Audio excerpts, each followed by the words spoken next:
කොහොමද? ඔන්න අද අපි හදන්නේ මක්ලුබා රයිස්. එහෙම නැත්නම් අප්සයිඩ් ඩවුන් රයිස්. ඉතින් මේක හදන්න අපිට ටිකක් වැඩිපුර දේවල් අවශ්‍ය වෙනවා. ඔන්න ඉතින් අපි මේකට ගන්නේ බාස්මති හාල්. ඒකට මම බාස්මති හාල් ග්‍රෑම් 750ක් අරගෙන තියෙනවා මෙතන. ඒ වගේම එළවලු වර්ග ටිකකුත් ඕනේ. ඒවා අල මේ විදිහට පෙති කපලා බෙල් පෙපර් ග්‍රීන් රෙඩ් දෙකෙන් අරන් තියෙනවා. ඒ වගේම බටු පෙති කපලා සහ ලූණුත් පොඩිවට කපාගෙන තියෙනවා. ඒ වගේම අපිට අවශ්‍ය වෙනවා මෙතනදී බේ ලීව්ස් කිහිපයක්, කුරුඳු කැබලි කිහිපයක්, ඒ වගේම කරඳ මුංගු, කරාඹු නැටි, කහ ලුණු, වගේම ගම්මිරිස් කුඩු මේ වගේ ඕන වෙනවා. අපිට මිරිස් කුඩුත් අවශ්‍ය වෙනවා. ඉතින් ඒ වගේම තෙල් අවශ්‍ය වෙනවා. ඉතින් මෙන්න මේ වගේ මුලින්ම අපි තෙල් මේ වගේ භාජනයකට දාලා අපි ලුණු ටික ඉස්සරලා කැරමලයිස් කරගමු. ඉතින් මේ අතරතුර අපි චිකන් ගන්න ඕනේ ග්‍රෑම් 300ක් විතර අපේ මේ බාස්මති හාල් 750ට ගන්න ඕනේ. සාමාන්‍යයෙන් ලොකු කෑලි වලට කපලා අපි ඒක චුට්ටක් පැත්තකින් තියලා තියන්න ඕනේ. මේ කැරමලයිස් වීගෙන ඉන්නකොට අපේ මේ ලුණු ටික අපි ඒකටම අපේ චිකන් කෑලි ටික දාලා තම්බ ගන්න ඕනේ. දැන් අපි මේකට කුරුදු පුතු සහ බේ ලීව්ස් එකතු කරගන්නවා. වගේම තේ හැන්ද බැගින් එකතු කරගන්න ඕනේ මිරිස් කුඩු, කහ කුඩු සහ ගම් මිරිස් කුඩු.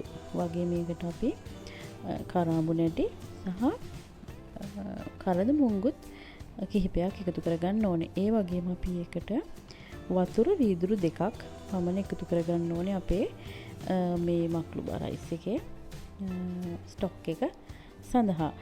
ඉතින් මේ විදිහට දාලා අපි මේක විනාඩි 10ක් පමණ තම්බ ගන්න ඕනේ හොඳින් පියන වහලා. ඒ වගේම මේ ස්ටොක් එකට ලුණු සාමාන්‍යයෙන් තේ හැඳිකමාරක් විතර එකතු කරගන්න අවශ්‍ය වෙනවා. දැන් අපි තම්බගත්ත අපේ චිකන් ටික විනාඩි 10කට පස්සේ මේ විදිහට තමයි තියෙන්නේ. අපි දැන් මේක ලිපෝ නිවාගෙන අපේ මේ චිකන් කෑලි ටික මේ ලිපේ තියෙන භාජනයෙන් අයින් කරගන්න ඕනේ මේ විදිහට. මේ ටික මෙහෙම පැත්තකින් තියලා අපි ඊළඟට අපේ ඊළඟ පියවර සඳහා යොමු වෙන්න ඕනේ. ඒ කියන්නේ අපි නැවතත් තෙල් දාගන්න අවශ්‍යයි අපේ එළවලු ටික වෙන වෙනම බෙද ගැනීම සඳහා. ඉතින් අපි මුලින්ම අල පෙති ටික රන්වන් පැහැ වෙනකන් දෙපැත්ත මේ විදිහට බෙදගමු.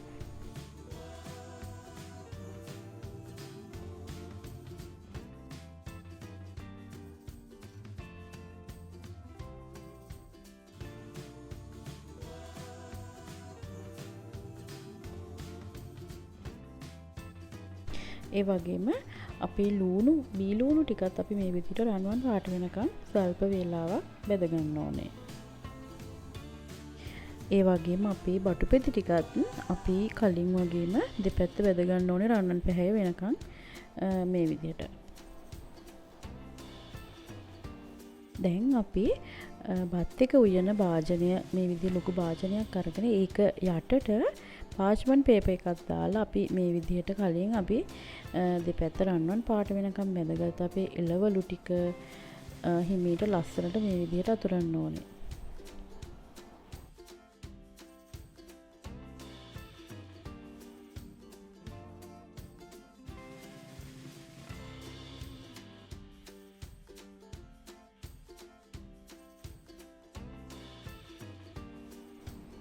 දැන් අපි මේ විදිහට දාගත්ත එළවලු වලට උඩින් මේ වගේ ලුණු පිංචක් දාගන්න අවශ්‍යයි. ඒ වගේම කහත් අපි දාගන්න ඕන ටිකක්.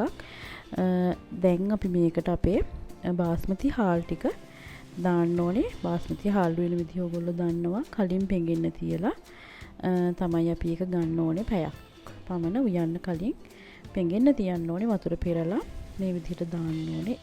සහ අපේ කලින් තියාගත්ත අපේ චිකන් ස්ටොක් ටික මේකට දාගන්න ඕනේ මේ වෙලාවේ. වගේම තව වතුර වීදුරුවක් අපි මේකට දාගන්නවා. කිසිම විටක අපි සාමාන්‍ය බත් වෙනා වගේ ඇඟිල්ලේ මැද දාරෙට වතුර තියන්න එපා. ඇඟිල්ල පළවෙනි දාරෙට වගේ අපි වතුර තියාගන්න ඕනේ. දැන් අපි මේක වහලා විනාඩි 15ක් පමණ වගේ මේ විදිහට තැම්බෙන්න අරින්න ඕනේ. ඉතින් ඔන්න අපේ මක්ලුබා රයිස් එක අපි හදලා ඉවරයි. මේක දැන් අප්සයිඩ් ඩවුන් කරන්නයි තියෙන්නේ. ඔන්න බලන්න ලස්සන. මම යටින් පිගානක් තියලා ගත්ත හින්දා ඒ කොටස කරන්න අමාරුනේ නෑ. ඉතින් අපි තවත් රෙසිපි එකකින් හමු වෙනකන් ගිහිල්ලා එන්නම්. බයි.